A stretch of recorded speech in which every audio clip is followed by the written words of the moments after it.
रहीम students, आज हम करेंगे वालिदैन का एहतराम।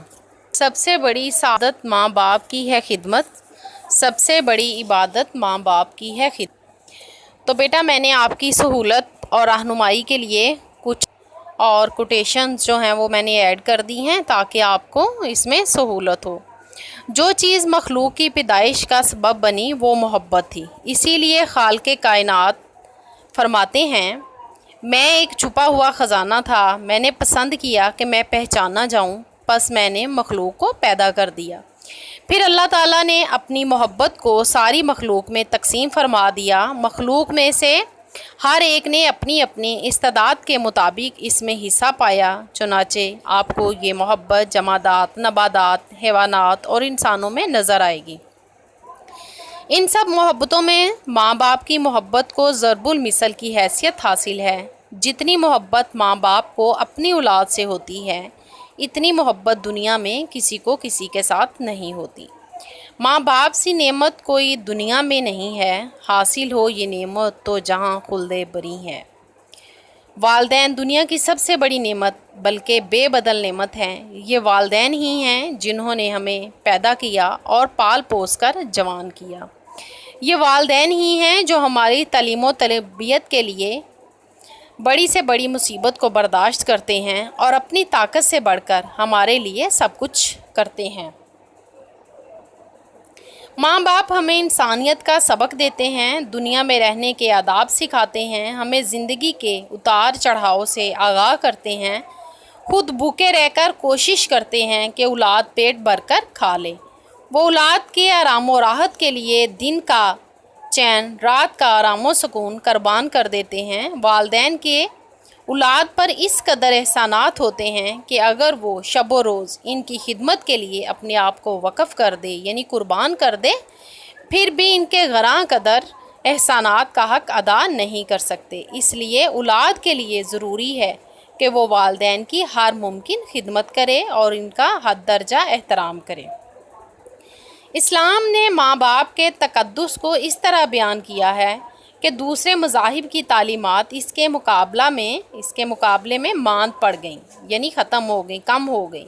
इस्लाम को दीगर मज़ाहिब पर यह फ़ौक़ियत हासिल है कि इसने अपनी तालीमात में वालिदैन की सिर्फ़ खिदमत की ही तलकीन नहीं की बल्कि एहसान की ताकीद की है।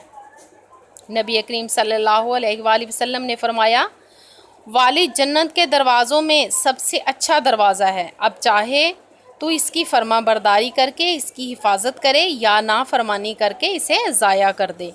बाप जन्नत का आला दरवाज़ा है, औलाद के लिए सरपरस्त आला है, औलाद की मोहब्बतों का गहवारा है, अल्लाह की रहमत का साया है, अल्लाह की खुशनुदी का ज़रिया है। अल्लाह ताला का लाख लाख शुक्र है कि इसने माँ बाप में से अक्सर बाप को सख्त तबीयत बनाया है। अगर ऐसा ना होता तो बच्चे शैतान के फंदे में फंस जाते। माँ को ठंडा बनाया है और बाप को सूरज की तरह गर्म बनाया है। ये फैज़ाने नज़र था या कि मकतब की करामत थी, सिखाए किसने इस्माइल को आदाबे फ़र्जंदी। माँ अगर जन्नत है तो बाप आला दरवाज़ा है। माँ जन्म देती है तो बाप ज़िंदगी देता है। माँ चलना सिखाती है तो बाप दौड़ना सिखाता है। माँ खड़ा होना सिखाती है तो बाप खड़ा रहना सिखाता है। माँ बच्चे की हिफाजत करती है तो बाप दोनों की हिफाजत करता है। माँ घर सजाती है तो बाप घर बनाता है। माँ की गोद मदरसा है तो बाप इसकी इमारत है।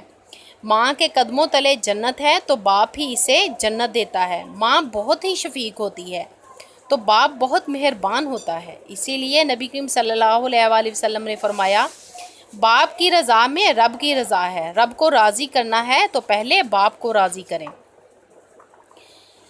किसी शायर ने क्या खूब कहा है, एक मुद्दत से मेरी माँ नहीं सोई ताबिश, मैंने एक बार कहा था मुझे डर लगता है। माँ की गोद इंसानियत का पहला मकतब है।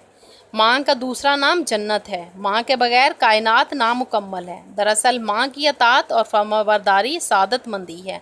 औरत का हसीन तरीन रूप माँ है। धरती की सबसे कीमती चीज़ माँ है। माँ की खिदमत इबादत है। माँ जन्नत के दरवाज़ों में से दरमियान वाला दरवाज़ा है। माँ एक आ है जो सीधी अर्श पे जाती है। किसी ने क्या खूब कहा है, رہتے ہیں میرے ساتھ فرشتے دعاؤں میں خوش نصیب ہوں کہ میری ماں حیات ہے۔ ماں باپ دونوں یا ان دونوں میں سے کوئی ایک بوڑھا ہو جائے تو ان کو اف بھی نہ کہو۔ مقصد یہ ہے کہ کوئی بھی ایسا کلمہ ان کی شان میں زبان سے نہ نکالو جس سے ان کی تعظیم میں فرق آتا ہو یا جس کلمہ سے ان کے دل کو رنج پہنچتا ہو، یعنی کوئی ایسا لفظ ہمیں زبان سے ادا نہیں کرنا چاہیے جس سے ہمارے ماں باپ کو دکھ یا تکلیف پہنچے۔ لفظ اف بطور مثال کے بیان فرمایا گیا ہے۔ بیان القرآن میں اردو کے محاورہ کے مطابق اس کا ترجمہ کچھ یوں ہوگا کہ ان کو ہوں بھی مت کہو، یعنی ادنا سے ادنا لفظ ہوں وہ بھی مت کہو۔ دوسرے زبانوں میں ان کے مطابق ترجمہ ہوگا، حضرت حسن نے فرمایا کہ اللہ تعالیٰ کے علم میں اف سے نیچے کوئی بھی درجہ ماں باپ کی تکلیف دینے کا ہوتا تو اللہ تعالیٰ اس کو بھی ضرور حرام قرار دیتے۔ تفسیر ابن کثیر میں ہے کہ ایک شخص اپنی والدہ کو کمر پر اٹھائے طواف کرا رہا تھا۔ اس نے حضور صلی اللہ علیہ وآلہ وسلم سے عرض کیا کہ کیا میں نے اس طرح خدمت کر کے اپنی والدہ کا حق ادا کر دیا؟ آپ صلی اللہ علیہ وآلہ وسلم نے فرمایا کہ ایک سانس کا حق بھی ادا نہیں ہوا۔ سعادت مند آدمی اللہ تعالیٰ کے حقوق بھی ادا کرتا ہے اور والدین کے حقوق بھی، اور اللہ تعالیٰ نے جو نعمتیں اس کو دی ہیں اس کے شکر کے ساتھ ان نعمتوں کو بھی شکر ادا کرتا ہے جو اللہ کی طرف سے ان کے والدین کو دی گئیں، کیونکہ والدین کے واسطے سے بھی اس پر نعمتیں ہوتی ہیں اور بہت سی نعمتیں والدین سے منتقل ہو کر اولاد کو مل جاتی ہیں۔ الغرض والدین کے حقوق کی ادائیگی دنیا میں سکون اور آخرت میں جنت کی ضمانت ہے۔ ہمارے معاشرہ میں موجودہ انتشار کی ایک بڑی وجہ والدین کے حقوق کی عدم ادائیگی بھی ہے۔ اللہ تعالیٰ نوجوان نسل کو والدین کی اطاعت، خدمت اور عزت و احترام کی توفیق عطا فرمائے، آمین یا رب العالمین۔ مجھے امید ہے کہ آپ کو مضمون جو ہے یہ سمجھ آ گیا ہوگا، آپ کو زیادہ یاد کرنے کی ضرورت نہیں پڑے گی۔ اگر آپ اس کو ایک دفعہ سن لیں گے تو آپ کے ذہن نشین ہو جائے گا کہ ہم نے اس مضمون کو کس طرح سے